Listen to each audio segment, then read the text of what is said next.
नमस्कार दोस्तों, कैसे हो आप सब। उम्मीद करता हूँ सब ठीक हो गए। दोस्तों, लास्ट वीडियो में मैंने डिस्कस किया था हिस्ट्री और ज्योग्राफी का मॉडल क्वेश्चन पेपर क्लास +2। आज की वीडियो में ठीक हम उसी प्रकार से डिस्कस करने वाले हैं क्लास +2 का पॉलिटिकल साइंस का ये क्वेश्चन पेपर। तो मेरे साथ वीडियो के अंत तक बने रहे। वीडियो पसंद आए जरूर वीडियो को लाइक करें, कमेंट करें और ज़्यादा से लोग तक शेयर करें। तो देखिए, इसमें जो है टोटल आपके पास मार्क्स जो है 85 है, जैसे हिस्ट्री में भी थे हमारे पास। और टाइम अलाउड जो है वो 3 घंटे का जो है वो टाइम रहेगा। यहाँ पे आपको जो है जनरल इंस्ट्रक्शन दी रखी है, मतलब सूचना दे रखी है जो आपको मतलब पढ़ना ज़रूरी है पेपर शुरू करने से पहले। तो देखिए, सभी प्रश्न जो है अनिवार्य हैं। 1 अंक वाले प्रश्नों के उत्तर जो है दिए गए विकल्प में से एक लिखें, यानी कि मल्टीपल चॉइस जो है क्वेश्चन पूछे जाएंगे 1 नंबर के। आंसर जो है 2 मार्क्स वाले जो है उसके जो है आपको 40 से 50 शब्दों में देना है। Answer 2-3 marks question should be between 16 to 75, यानी कि 60 से 75 शब्दों में जो क्या है 3 अंक वालों के आंसर देने हैं आपने। आंसर जो है 5 मार्क्स वाले क्वेश्चन के जो है 100 से 180 अंकों में देने, यानी कि बड़ा लेंथी आपका जो है ये पेपर रहता है पॉलिटिकल साइंस का। तो देखिए, इसमें जो है वो किस तरह से क्वेश्चन पूछे गए थे। ये जो है प्रीवियस ईयर यानी कि मार्च 2020 का क्वेश्चन पेपर है जो मैं आपको बता रहा हूँ। ये सर मैं इसलिए बता रहा हूँ आपको ताकि आपको पता लग जाए कि किस तरह का जो है पैटर्न रहता है, किस तरह के जो है वो क्वेश्चन पूछे जाते हैं। तो ये जो है पहले यहाँ पे अंग्रेजी में दे रखा है, तो अंग्रेजी मीडियम वाले कम स्टूडेंट होते हैं, तो इसलिए मैं हिंदी मीडियम में डिस्कस करूँगा आपके साथ। तो देखिए, पहले जो है हमारे पास जो है छोटे क्वेश्चन है और 1-1 नंबर का जो है प्रत्येक क्वेश्चन है। और ये जो है वो बहुत ज़रूरी होता है अगर आपने जो है वो स्कोर करना है, क्योंकि जैसे ये 10 मार्क्स के क्वेश्चन है, 10 क्वेश्चन है, तो इसमें आपने 1-1 शब्दों में आंसर देना है। तो एक तो इसमें जो क्या है मार्क्स बिल्कुल भी नहीं कटेंगे, मतलब 10 में से जो है 10 मिलने की संभावना है अगर आपके जो क्या है सारे सही होते। तो देखिए, पहला है कांग्रेस को छात्र संगठन किसने कहा। छात्र संगठन किसने कहा, उत्तर जो है एक है महात्मा गांधी ने कहा था ये। पंडित नेहरू का राजनीतिक उत्तराधिकारी कौन था। इंदिरा गांधी, लाल बहादुर शास्त्री, जगजीवन राम और मोरारजी देसाई।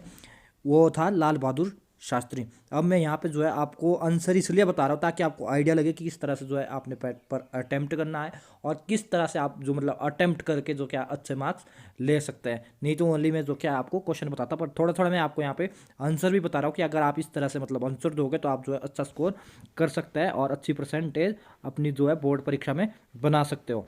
तो गरीबी हटाओ का नारा किसने दिया था, ये जो दिया था वो दिया था इंदिरा गांधी ने। थर्ड, शाह आयोग कब स्थापित किया गया था। शाह आयोग जो है वो किया गया था, कब किया गया था। 4 होगा इसका, सॉरी 2 होगा इसका, 1977। किस वर्ष भारतीय जनता पार्टी का गठन हुआ, ये कब हुआ था, ये हुआ था 1980 में, यानी कि 2 होगा इसका। भारत में नई आर्थिक नीति कब लागू की गई थी, ये हुई थी 1991, यानी कि 2 होगा इसका। इस तरह से जो क्या है आप कुछ से छोटे क्वेश्चन पूछे जाएंगे।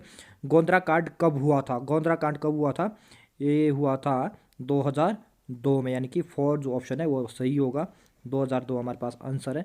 नेक्स्ट जो था क्वेश्चन नंबर 8, यूरोपियन संघ की मुद्रा क्या है। यूरोपियन संघ की मुद्रा पूछी गई थी, तो उसकी मुद्रा जो क्या है वो है यूरो, यानी कि ए राइट आंसर था। रूस के प्रथम राष्ट्रपति कौन थे, तो कौन थे, बोरिस येलेत्सिन। कौन से देश चतुर्थ विश्व के नाम से जाने जाते हैं, कौन से जाने जाते हैं चतुर्थ विश्व के नाम से, वो जानते हैं तेल उत्पादक देश। जितने भी तेल उत्पादक देश है उनको जो क्या है तेल उत्पाद चतुर्थ विश्व के देश के नाम से जाना जाता है। तो इस तरह से जो क्या है 1-1 नंबर के क्वेश्चन जो है लास्ट ईयर जो है वो पूछे गए थे। इसके लिए थोड़े मतलब पढ़ने की ज़्यादा जरूरत पड़ती है छोटे छोटे क्वेश्चन के लिए, लेकिन अगर आपने सही कर दी तो इसमें जो है मार्क्स कटने की बिल्कुल भी संभावना नहीं रहती है। तो नेक्स्ट जो है ये 2-2 नंबर के क्वेश्चन है। राजनीतिक दल की 2 परिभाषाएं दीजिए, तो आपने 2 परिभाषाएं देनी थी। यहाँ पे ली लॉक के अनुसार और रिचर्ड वॉटसन के अनुसार दे रखी है। आपको इनके अतिरिक्त किसी और की आती तो वो भी दे सकते हैं आप, कि भाई अरस्तु के अनुसार कोई भी हो तो मतलब उनके अनुसार आप दे सकते हैं। 2 देनी चाहिए, आप चाहे कोई किसी की भी दो। एक दलीय प्रभुत्व से आपका क्या अभिप्राय है। तो एक दलीय प्रभुत्व से हमारा अभिप्राय यह है कि जब देश में केवल एक ही राजनीतिक दल हो और सभी राजनीतिक गतिविधियां उस दल में के माध्यम से होती हो, अर्थात जहां राजनीतिक क्षेत्र में बहुत से राजनीतिक दल हो परंतु सत्ता में प्रभावशील राजनीतिक सत्ता जो है एक ही प्रभावशाली दल के हाथ में हो, वो काफ़ी समय से शासन चलाता आता हो, अन्य दलों की उपस्थिति केवल नाम मात्र की हो, उसे जो है एक दलीय प्रभुत्व कहते हैं। समझ गए? मतलब मेरा इसमें ये क्या कह रहा है, एक दलीय जहाँ पे मतलब जो क्या है, हमेशा से ही जो है एक दल जो है वो बहुमत में रह रहा है, यानी कि मतलब सरकार भी बनाता है और काफ़ी टाइम से जो क्या है सरकार चला रहा है, उनका ही यहाँ पे दबदबा है, उसे क्या है एक दलीय प्रभुत्व कहते हैं वहाँ का। तो इस तरह से था ये। पंचशील से आपका क्या अभिप्राय? पंचशील तो 19 अप्रैल 1954 में भारत और चीन के बीच जो क्या ये समझौता हुआ था, इस समझौते की प्रस्तावना में जो है 5 सिद्धांत अंकित किए गए थे। वो क्या थे? नंबर 1 था एक दूसरे पर आक्रमण न करना, समानता पर परस्पर लाभ, एक दूसरे का क्षेत्रीय अखंडता और प्रभुसत्ता का परस्पर आदर करना, और शांतिमय सह अस्तित्व और एक दूसरे के आंतरिक कार्यों में दखल न देना। ये जो क्या है पंचशील का जो है सिद्धांत था, जो 29 अप्रैल 1954 को हुआ था। नेक्स्ट क्वेश्चन नंबर 5 था दल बदल से आप क्या समझते हैं? तो जैसे आप शब्द से ही मतलब यहाँ पे समझ सकते हैं कि दल बदल क्या है। दल बदल होता है मतलब दल को बदलना, यानी कि एक पार्टी में नहीं रहना। मतलब अभी सपोज दैट अभी कोई मतलब इस 5 साल में जो कोई है, कोई बीजेपी से है, नेक्स्ट उसमें जो है वो कांग्रेस से जाता है, अगले उसमें किसी और से, मतलब दल को बदलते रहना, एक ही पार्टी में जो है नहीं रहना हमेशा। तो उसे क्या कहता है? दल बदल कहता है। एक बुरा पहलू है ये राजनीति का। क्षेत्रवाद के उत्पन्न होने के कोई 2 कारण लिखे। क्षेत्रवाद के उत्पन्न होने के 2 कारण लिखने हैं। तो जैसे यहाँ पे भारत में विभिन्नताएं हैं और भाषात्मक तथ्य, ये जो क्या क्षेत्रवाद के उत्पन्न होने के 2 प्रमुख कारण है। लाल डेंगा के बारे में आप क्या जानते हैं? लाल डेंगा एक मिजो राजनीतिक था, और मिजो मतलब मिजोरम राज्य के प्रथम प्रधानमंत्री भी थे। उनका कार्यकाल जो है 1986 से 1988 तक रहा, जो कि मिजो नेशनल फ्रंट के नेता संस्थापक थे। उन्होंने लगातार 2 दशकों तक भारत के विरुद्ध सशस्त्र संघर्ष भी किया। मेरी आप लोगों से रिक्वेस्ट है कि वीडियो को जो है वो ज़्यादा से ज़्यादा लोगों तक शेयर करें, ताकि ज़्यादा से ज़्यादा स्टूडेंट्स को जो है हेल्प मिल सके। मतलब ये वाला भी, और जो नेक्स्ट जो हमने पुराने जो बनाए थे, मतलब सब्जेक्ट ज्योग्राफी के, हिस्ट्री के, बाकी और भी जो बनाए गए, उन सबको जो है आप ज़्यादा से ज़्यादा लोगों तक जो है वो शेयर करना। नेक्स्ट है नई आर्थिक नीति से आपका क्या अभिप्राय है? और बाकी अगर वीडियो पसंद है ज़रूर वीडियो को लाइक करें, कमेंट करें, ताकि मुझे पता चल सके कि भाई कौन कौन जो है मेरे वीडियो देख रहा है और कैसी जो है आपको मेरी वीडियो लग रही है। तो कमेंट बॉक्स में जाके जो है लास्ट में जो है वो कमेंट जरूर करें प्लीज़, मेरी आप लोगों से रिक्वेस्ट है। नई आर्थिक नीति से आपका क्या अभिप्राय है? नई आर्थिक नीति जो है 1990 के दशक में जो है भारत की आर्थिक नीति में परिवर्तन करने के लिए तथा उसमें उदारीकरण को अपनाना भारतीय राजनीति में एक बड़ा परिवर्तन था। यह नीति वर्ष 1991 में भारत सरकार के तत्कालीन वित्त मंत्री डॉक्टर मनमोहन सिंह के नेतृत्व में जुलाई 1991 में भारत में विद्यमान आर्थिक संकट को टालने के उद्देश्य से लागू की गई थी, जिसमें आर्थिक विकास और सुधारों की गति को तीव्रता प्रदान की जा सकती। तो ये नई आर्थिक नीति थी। देखिए मैं एक बात और बता देना चाहूँगा, जैसे इसके जो 2-2 नंबर के क्वेश्चन है, तो इसमें जो क्या है क्या लिखा, कितने थे 25 से 30 थे शायद, ऐसे कुछ शब्द थे कि भाई इतने शब्दों में आपने आंसर देना है। तो आपने जो है बिल्कुल इतने ही शब्दों में देना, चलो 40 हो जाए, ठीक है, लेकिन इससे ज़्यादा जो है नहीं होने चाहिए। अगर आप इससे ज़्यादा ये सोचते कि अगर मैं ज़्यादा लिखूंगा तो पता नहीं ज़्यादा नंबर मिलेगा, तो ऐसा नहीं है। ओवर अटेम्प्ट जो है वो नहीं करने होता है। अगर आप ओवर अटेम्प्ट करते हो तो मतलब वो गलत बात है। मतलब ये छोटे क्वेश्चन जो होते हैं, जैसे 2-2 मार्क्स के होते हैं, 3-3 मार्क्स के, वो इसलिए पूछे जाते हैं ताकि आपके इसमें जो है वो कॉन्सेप्ट का को जज किया जाता है कि आपका कॉन्सेप्ट जो है वो कितने क्लियर है। इसीलिए मतलब आपको जो है उसमें क्लियरली आंसर बताना, ज़्यादा लंबा चौड़ा उसको नहीं करना होता है। अगर ज़्यादा लंबा चौड़ा करेंगे तो आप उसको में मतलब जो कि आपको अच्छे मार्क्स नहीं मिलेंगे। मार्शल योजना क्या थी? मार्शल योजना रूसी साम्यवाद तेजी से बढ़ते हुए प्रभाव को रोकने के लिए अमेरिका के विदेश मंत्री जॉर्ज सी मार्शल ने 5 जून 1947 को एक योजना जो है की जो है वो घोषणा की थी, उसे जो है मार्शल योजना कहते हैं। तटस्थता तथा गुट निरपेक्षता में अंतर बताइए। तटस्थता और गुट निरपेक्षता में अंतर बताना था आपने। तो देखिए तटस्थता शब्द का प्रयोग जो है युद्ध में, जबकि गुट निरपेक्षता शब्द का प्रयोग जो है शांति व समय के लिए होता है। तटस्थता शब्द का मेरे से थोड़ा बोला नहीं जा रहा अच्छे से।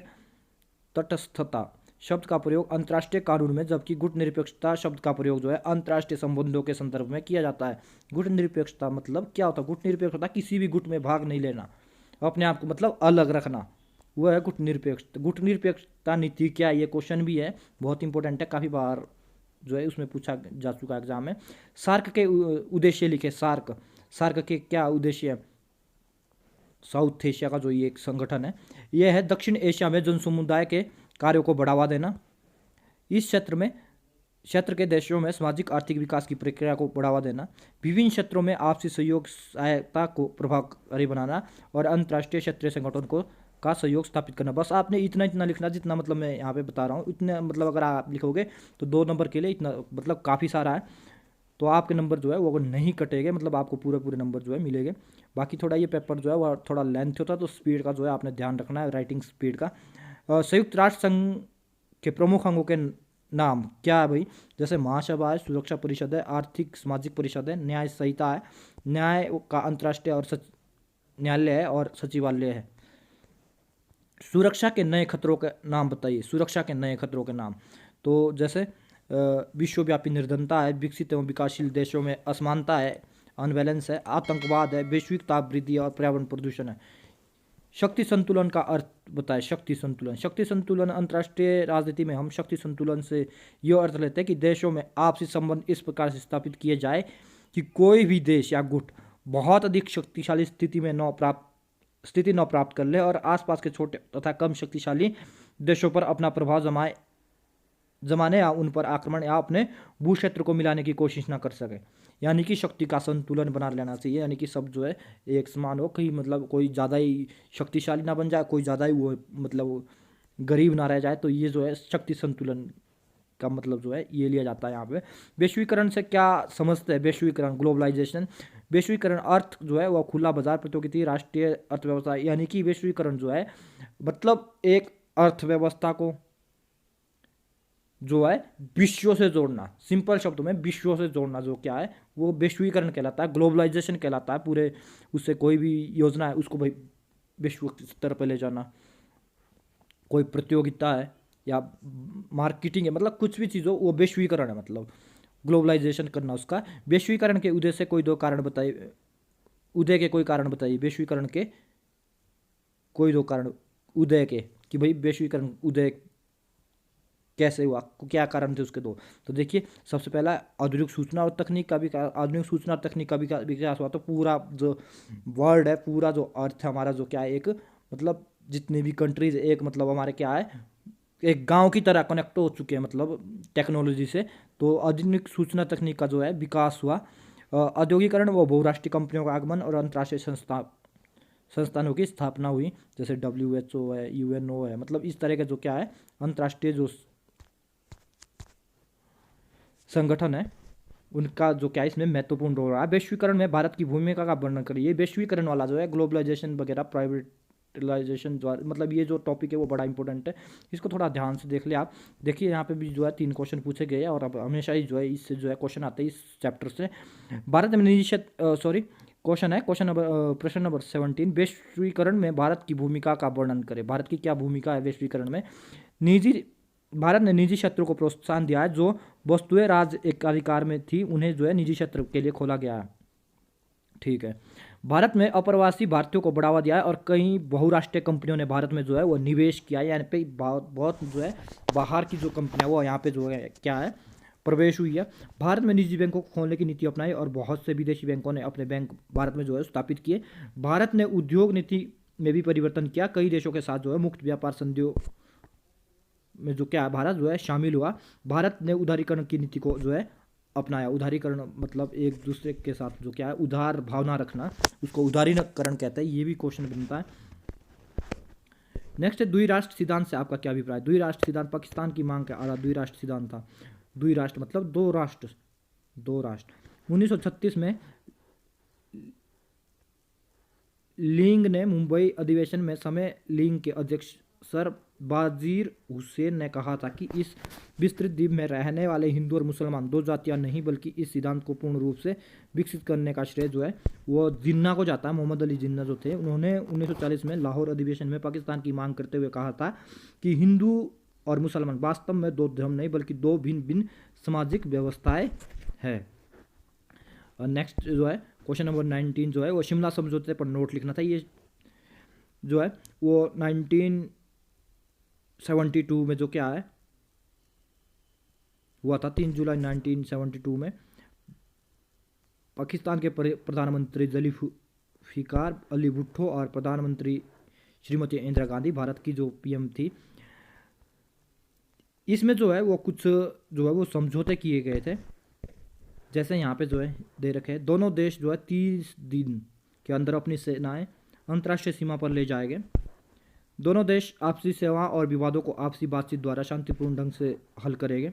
दोनों देश एक दूसरे की सीमा का उल्लंघन नहीं करेंगे और दोनों देश एक दूसरे के आंतरिक मामले में राजनीतिक समस्याओं में कोई दखल नहीं देंगे। आंतरिक मामलों में और राजनीतिक समस्याओं में कोई दखल नहीं देंगे।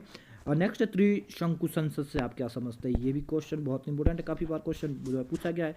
त्रिशंकु संसद क्या होता है? त्रिशंकु संसद होता है जब जो है किसी गुट को या किसी दल को जो है आप पूर्ण बहुमत नहीं मिलती है, यानी कि बीजेपी है और कांग्रेस है और इनको जो क्या है 15-15 सीटें मिलती है, 15-15 सीटें मिलती है बीजेपी और कांग्रेस को। तो क्या होगा, तो ये जो है बाकी जो क्या अदर्स जो सीटें जो होती है, जैसे भाई अदर्स या हम निर्दलीय कह सकते हैं, तो उसमें 5 सीटें, तो वो क्या करेंगे, ये जो है सरकार नहीं बन रही है इसमें, तो इसमें क्या करेंगे, इसमें जो ये जैसे बीजेपी वालों को सीट खरीदने, तो कि अदर्स जो ये सीट खरीदेंगे और ये जो क्या है एक गुट अपना हो गया और 1-2 गुट इधर जो है मतलब उनसे जो क्या है सीटें खरीद रहे, यानी कि त्रिशंकु संसद है 2 या 2 से अधिक दलों से मिलकर जो क्या है सरकार बनाना और संसद का निर्माण करना, वो क्या है त्रिशंकु संसद कहलाती है। ठीक है, ये मतलब इंपॉर्टेंट क्वेश्चन है, इसको ढंग से पढ़ लेना आप। गुट निरपेक्षता की कोई 3 विशेषताएं लिखे, ये बड़े नंबर पे भी ये क्वेश्चन पूछा जाता है, 5 नंबर पे भी और 2 नंबर पे भी आता है, 3 नंबर पे भी। तो गुट निरपेक्षता वालों को भी आप ढंग से पढ़ लें। गुट निरपेक्षता का साधन अर्थ है अंतर्राष्ट्रीय राजनीति में प्रभावी किसी भी गुट में शामिल ना होना। मैं बता रहा था आपको कि गुट निरपेक्षता का क्या अर्थ है, कि किसी भी गुट में शामिल नहीं होना, प्रत्येक मुद्दे में निष्पक्षता से विचार करके उस पर विचार प्रकट करना, ये इसकी विशेषता है कि निष्पक्षता से विचार करना है। और निष्पक्षता क्या है, न्याय करना, मतलब इसमें गुट निरपेक्षता का प्रयोग मुख्य रूप से शांति और युद्ध के समय में किया जाता है। ठीक है, गुट निरपेक्षता का प्रयोग अंतर्राष्ट्रीय संबंधों में किया जाता है। गुट निरपेक्षता का संबंध समझौता तथा शक्ति गुटों के बीच संघर्षों तथा तनाव में भाग लेने की शर्त है। अब ये जो है ना, जब सेकंड वर्ल्ड वॉर हो रहा था उस टाइम जो क्या ये गुट निरपेक्ष शब्द जो है वो फेमस हुआ। अब जो भारत ने जो है ये नीति अपनाई थी कि हम जो है गुट निरपेक्षता का जो है समर्थन करते हैं, यानी कि हम किसी भी गुट की ओर से जो क्या है लड़ाई नहीं लड़ेंगे। तो ये जो है इसका जो प्रयोग जो है युद्ध और शांति के समय किया जाता है। इसको मतलब डिटेल से पढ़ेंगे आप, अभी मेरे पास इतना टाइम नहीं है कि डिटेल में समझो आपको। शॉक थेरेपी से आप क्या समझते हैं? शॉक थेरेपी एक साधारण आघात पहुंचाकर उपचार करना है। क्या है भाई? एक आघात पहुंचाकर उपचार करना। भारत चीन विवाद के कारण बताइए। तो भारत और चीन आपको पता ही है कि क्या है विवाद का जो क्या कारण है, तो वो है हमारा जो एक जो है पंचशील सिद्धांत पे जो है हस्ताक्षर हुए थे। तो दूसरा जो क्या है, भारत ने जो क्या है तिब्बती जो गुरु वो दलाई लामा को जो क्या है वो शरण दी है, लेकिन चीन जो क्या है उसको मतलब थोड़ा अच्छा नहीं मानता है, तो वो भी है। बाकी चीन के साथ जो है सीमा विवाद भी है अरुणाचल प्रदेश में, तो वो भी जो क्या है भारत और चीन में जो क्या है विवाद का कारण है। तो इस तरह से जो है बहुत सारे कारण है।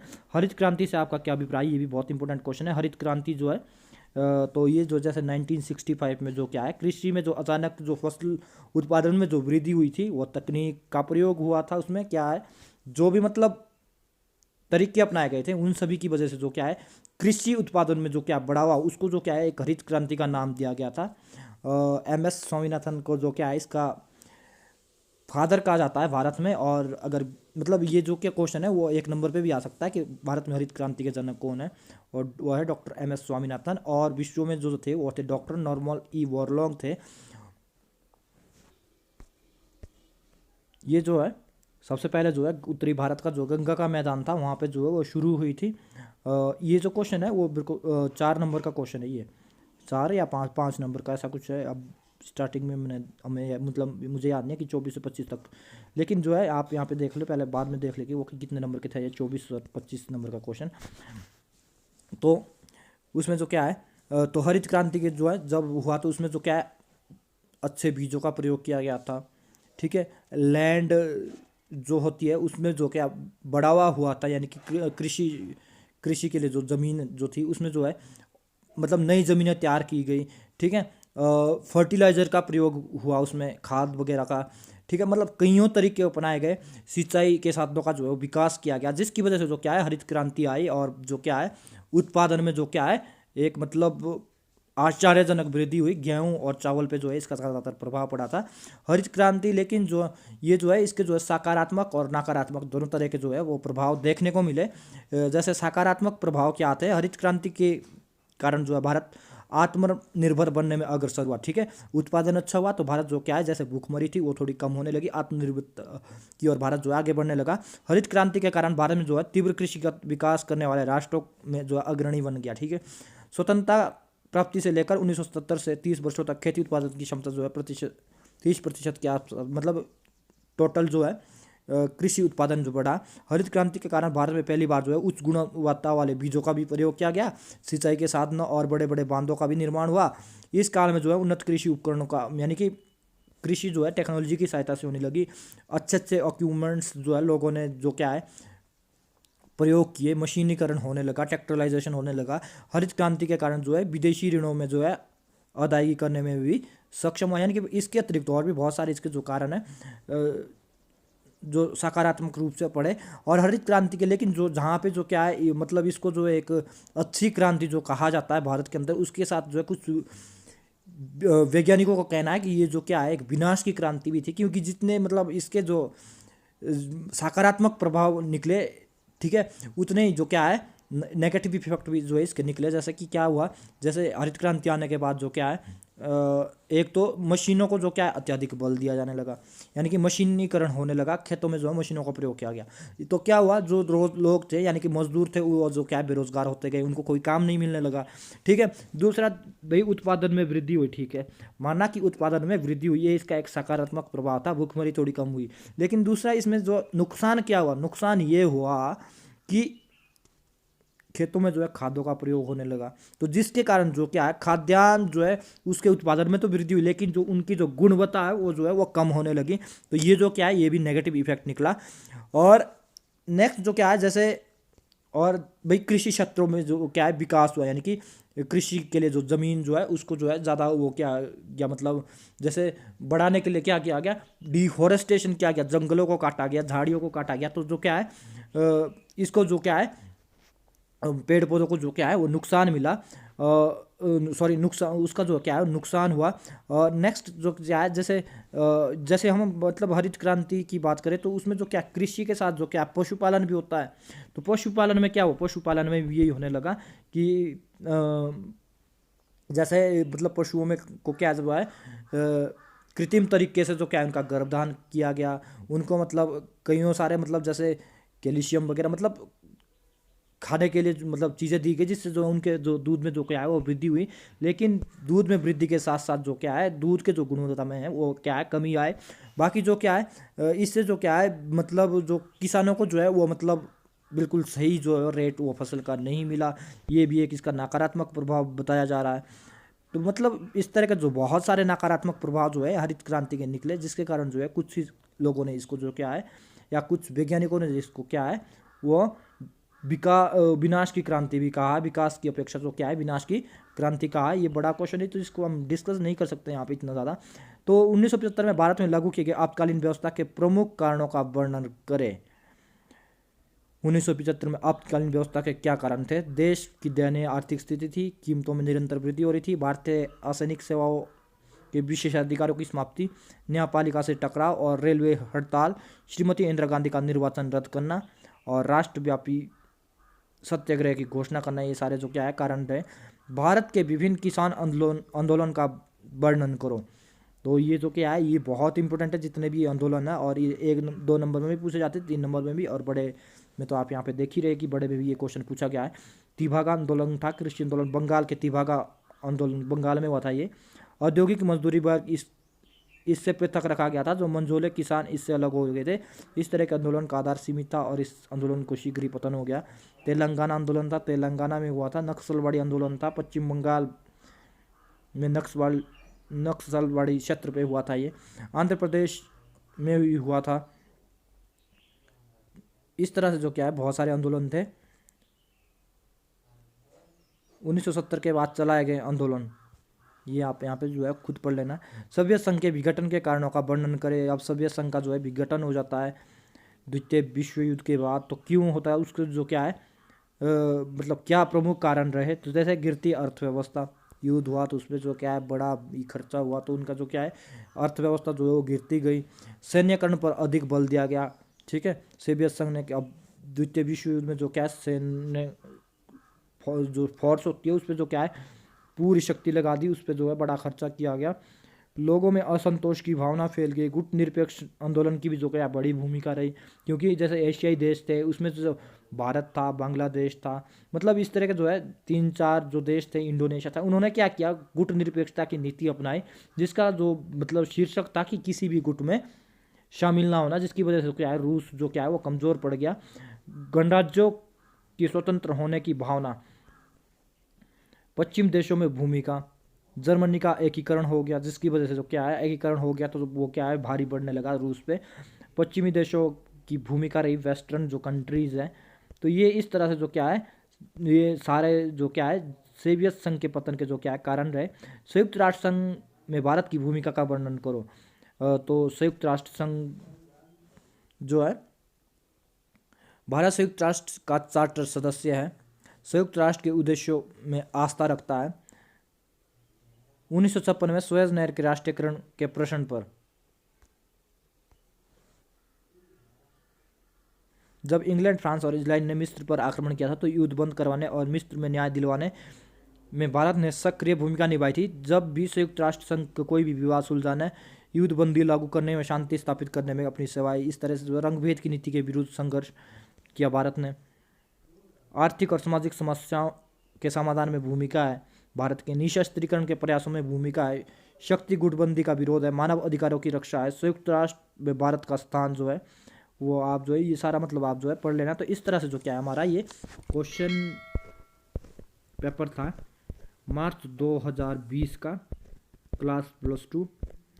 तो दोस्तों वीडियो पसंद आई होगी ज़रूर वीडियो को लाइक करें, कमेंट करें और ज़्यादा से ज़्यादा लोग तक शेयर करें। और साथ ही साथ अगर वीडियो पसंद आई होगी तो कमेंट ज़रूर करें।